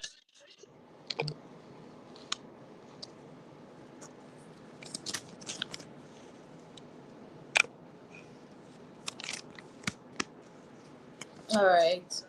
It seems we've lost Rejoice there. So basically, she was saying we should learn to manage our time Things like wisely homework and without time how you have to. allocated to it. Thank you. So learning to say no is important. Thank you very much, Rejoice. So, before we move to the question that's showing on the screen, you mentioned distractions. There was a question that was asked in the first session that said, how do we avoid distractions from our phones? You know, our phones are our most dear devices in this time and age. So, um, Shalom, I'd like you to tell us, how do you avoid distractions from your phone? Because phone is not just social media, which is the most of distraction, but there are some people who have businesses in their phones. So when you're having reading time, how do you avoid phone distractions? Okay, now phone.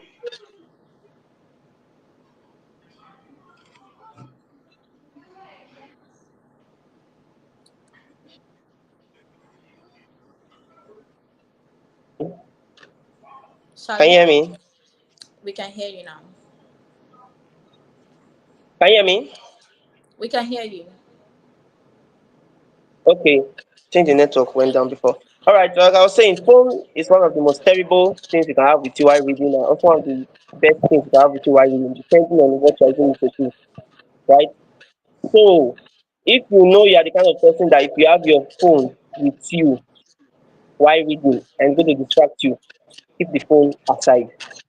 Now, you may say, okay, I have slides or materials I want to use to read from the phone. If you have a textbook or if you have a laptop, keep it in the laptop and keep the phone. If you don't have a laptop, you have a textbook, use the textbook. If you feel the only thing you can read from is through that phone, probably you don't have any of these materials, textbook or laptop, you only have it through the phone. Now, you sit down, eh? This is very practical. Let's not talk big talk. If you sit down and look at your life and say, this phone that wants to distract me, I have TikTok inside. I have things inside that will tend to distract me. If I do this now, I will have a temporary pleasure or enjoyment. But then I get to miss out on what I should be reading. Over time, it will have a negative impact. When you love yourself, right, you take care of your academics, and you know that at this time you need to be reading. You just this one see there's something that you cannot be, nobody will come and force you. You just have to prepare yourself. Make that conscious decision. If it's a call that will come to distract you, you put your phone on airplane mode. If you need to search something online, then put it on DND. But discipline yourself not to open that TikTok, not to open that video, not to open that app that will distract you. It's all about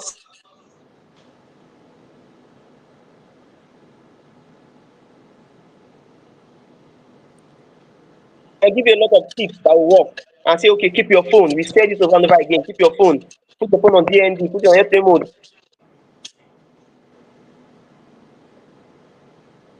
All right, we lost Shalom somewhere there, but he gave us a few tips on how we can avoid distractions from our phones. So, yes, the question here on the screen says, do you think having tutorials helps? So, David, I'd like to hear from you. What's your take on tutorials? Has it contributed positively to your academic performances? Okay, thank you for that. So, for me, the product was definitely helped Okay, I in think 100 levels. my network Um, went out. Can you guys hear me now? We can hear you. We have already moved on to the next question. Okay. Thank you. okay. Okay. Can I continue now? Yeah, I said, what is your take on tutorials? Has tutorials contributed positively to your academic performance? Okay, it has. As I was saying, I remember back then in 100 levels, when we were having physics, chemistry, and math tutorials. It really helped because I remember preparing for those exams. I think that's a topic that actually just wrap on that. I was reading paper again, but it's not that. But when I went for tutorial, what I can understand was explain and explain and explain again. So I was not able to grasp most. Tutorials greatly help. Tutorials having class tutorials on several topics, several subjects in relation to the examinations. It really greatly helps. I tell you that there are some people that have not prepared at all, have not read at all. Their last chance to just cut it for this tutorial. They know that if they look up for these tutorials, they are going to fail the exam. And they end up coming and they end up learning one or two things that um, they may not have been able to grasp on their own. So with the aid of the tutorials and the piece of teaching, they're able to grasp everything for their team. So I would say tutorials greatly help and completely help me. So I would hope to Thank you very much, David. So David is saying that tutorials has helped. So by the time you put in your personal reading time, tutorials, and the group reading, which we have talked about today, what should stop you from making all A's as a student? So our wonderful, wonderful speakers. At this point, we are we are going to oh all right, sorry for the breaking transmission. Mark John, do you have something to say concerning this issue of tutorials? Tutorials, I feel, is very sensitive, especially the time you're going to be having the tutorials. Um, One thing I hate so much is when I have read personally for a very long time and I go and hear someone speak and the person tells me something different from what I have been reading. And especially when it's like 1 day to exam, it used to scatter my head. I'll be in that place of like, I don't know what I'm doing. So most times when I see the person doing tutorials, it determines if I would go for the tutorials. You get what I'm saying? So if I look around and I see that, okay, this person is teaching the tutorials, I would say, okay, MJ, I'm going to go for the tutorials. But when I someone that I'm not comfortable with, like, I'm not saying there's no what he's teaching you, but I'm not comfortable with, I won't go. Why? Because I've been reading my own reading for a long time. I've been reading my own readings. I have what I've understood to a point. And it happened to me, true. It happened to me. I went for a tutorial one of these periods. I think I'm 100 level time. And I went to go and I went to go and show support. After my guy was doing tutorial, I went to go and show support. I went to the class to show support, and they're not that much, they're very few. And I sat down there to just add bodies. And I found out that what he was saying was not online with what I have read. In fact, what the guy was saying that time was, I think that was 200 level. I think it was like a CSC course. And I was so lost. I was thrown away because I have been reading for a long time, and what this guy is saying now is something that I don't understand. And exam is just the next day. So that kind of period now, what do I if I was not composed enough to like say anyhow, I know what I read, I know what I'm going to write. Someone that is very, very gullible will go there and be confused. At primary school, I read something very, for all my life about carbon. I don't know if it's real so much now. Day before the exam, someone came and told me something else about carbon.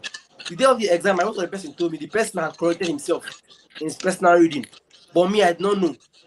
I went there and I failed the exam. So me, I feel that tutorial should be done a little bit earlier before exams. You can have a group study. That is not tutorials. Tutorials when you're teaching the whole class. And if you want to do tutorial for people, ensure that what you're teaching them is the accurate thing, is the right thing. You as teachers who should know that, okay, I'm going to go and face a crowd. Don't go there and be teaching them what you feel, what you think. The right thing should be taught at the right time. If you're not comfortable with tutorials, don't go for tutorials. I'm not saying you should not go. I say if you don't feel comfortable with tutorials, don't go. People like me now, a day to exam, I am not going for tutorials because I feel that I have read all I should read before that exam day. Except I can of course the course I don't know anything at all. That course I don't know anything at all about the course. So I'll just go there. But basically a day to exam, I hardly go for tutorials that of courses I know because I don't want to confuse myself. Thank you very much. Thank you very much for that, Mark John. before we move to the next part, I would really love us, Shalom. I would love you to take this question on the screen. It says a friend of mine takes drugs while reading and it helps him and he gets A's in his courses. Is it okay if I do the same? Let's hear from you, Shalom.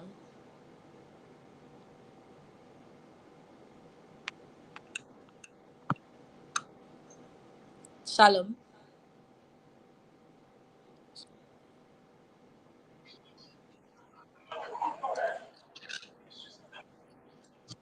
Okay, the network is breaking, so I can't really hear you clearly. But I guess it's the Okay. question that's on the screen, right? Yes, yes. Okay, I would say taking drugs to write, to read so that I can write an exam. First of all, taking drugs are drugs that give you. I believe when you say drugs, I believe it's not normal drugs that we just take in the from the health center. It's just stimulants in a way, stimulants in a way that will keep you active. If I believe, um, things like caffeine now, I think can be get into that. I don't know if that's what we're talking about. So I will not really. It looks like it has its benefits, right? But the end time effect is not. You are literally deteriorating your health in the process. I know a lot of us that time we make some crazy sacrifices just because we are the dying minute and we need to get this thing done. But I will not advise that you use drugs. There are other means. There are people that don't use drugs and still get all A's. So drugs is not the only option. Just because he's doing it does not mean it's right. Just because he is doing it does not mean it's right. And I tell you, as a medical student, I know that that thing will definitely have effect even in your brain. Yes, believe it. Doing it over time, and it can even cause addiction. And then you are trying to break out from it. That time you're not talking about ease again. You're talking about how to break out from the addiction. So I don't want to say too much on it because of time, but I will not advise that you do such because someone does it and it works, right? It doesn't mean it's the right thing to do and it's what you must do. There are other ways of getting it, right? I don't believe at least I know everybody here and I know that not nobody here takes drugs and everybody here are A students. So it's possible without taking drugs. Very possible. Yeah, that's what I'll just say first time. Thank you very much, Shalom. So very quickly and very briefly, we are going to be taking from two of our speakers the one academic secret that you've had and you've used since you became a BI student. Let's hear from Mark John and from Rejoice. Let's go. Mark John, please.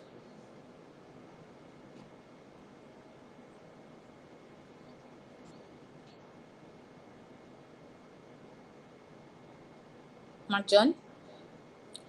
All right, David. I Let's hear from you.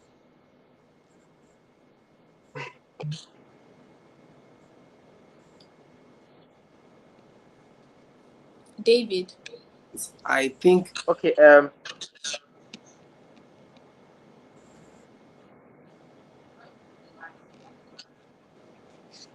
I go on? Yes, you can, please. Okay, I think one secret that has helped me in the journey of my academics so far in can you hear National me? University is um, being able to put in the God factor, being able to put in the God factor. That I will tell you, I will tell you, the help of God. In everything we have taught today, everything I said, I can tell you that what I've seen is way behind everything is the grace of God. Is the grace of God. So one secret that really helped me is God factor. Thank you. Is God factor, God factor. Thank you very And much. that's what Thank you very much, David. So, Rejoice, can we hear your one secret, one advice that you have for us? Okay, as David has said, it's really good, God factor, because I believe um which the Bible says that those that know their God will always do exploits. So this exploit is in all ways, academically, financially. So it's really God. So it's God, because we can read to gain knowledge, but mastery and wisdom comes from God. Another thing that has helped me academically is having an accountability partner, as John has said.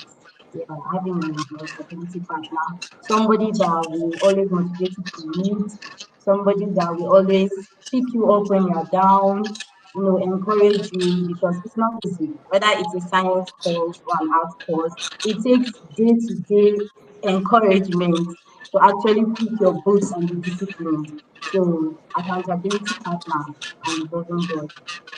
Thank you. Thank you so much, Rejoice. Thank you so much, David. Thank you so much, Shalom. And thanks a lot, Mark John, for joining us today. We are rounding up today's session. So um I think by now the attendance should be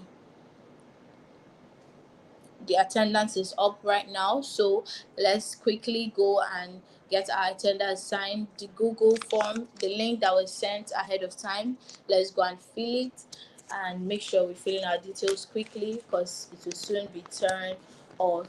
Thank you very much. Thank you so much, everyone, for joining. We've learned a lot. I for one has learned a lot. And remember that God is important in our academic race. So we'll be rounding up now with the anthem, with the BIU anthem. Be I the fruit of faith, that fame spread far and wide. With hearts of joy, we sing of peace, stand firm in truth and honesty.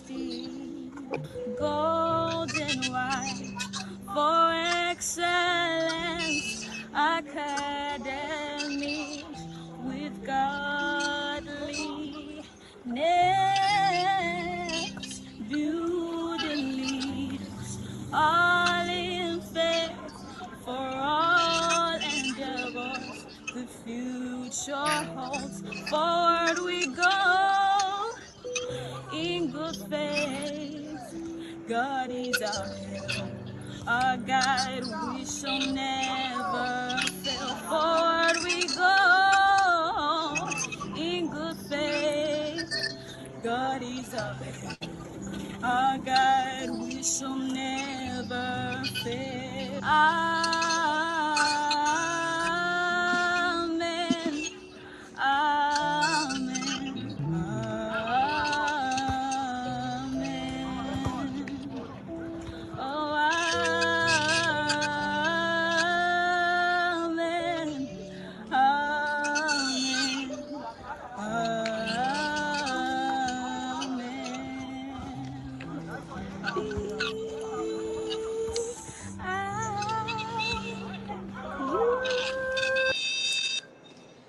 Thank you very much, students, for joining us. See you next time.